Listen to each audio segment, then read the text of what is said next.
there are several different types of Tuifa. This is pretty good because it's got heavy weight on the end here, where it helps carry it across. This type is good. If you look at the angle of it, it fits the forearm, and it slants down a little bit, so it fits like here. Shurido makes a round one and a square one. Both are good, but if somebody hits it, something like this will take up what? Absorbs the impact, also gives you a little bit more protection. The round type, I didn't bring a pair. Tokumura might have brought. You have a round? Tuifa? You might? Here. Who's got a round one? Yeah, okay. This is Taiwan. This type is good because in the old days and in many styles, this is how it's actually used. And then you can use it this way. As a matter of fact, they normally change and they use it both ways.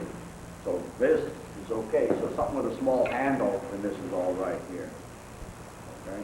So there are many different types of sleeves on there. Then the kama. The kama, I got these taped up so if he uses them, he doesn't chop, because I don't know how much he was drinking last night. The kama was also a weapon. There are many weapons on Okinawa, if there is anything. You got something? Tell them about this.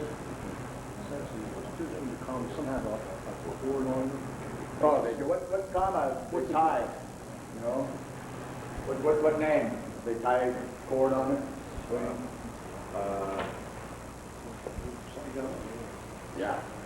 Shurigama. Tairisenken, not Tairisenken.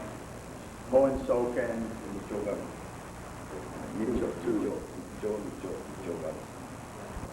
There.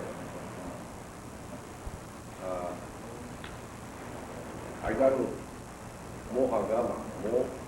More in that net.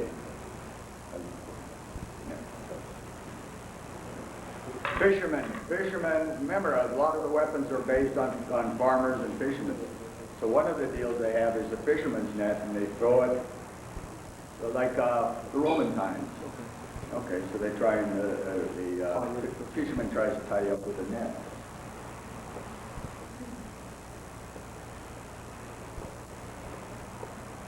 And the more net, ha, and that. Yahoo.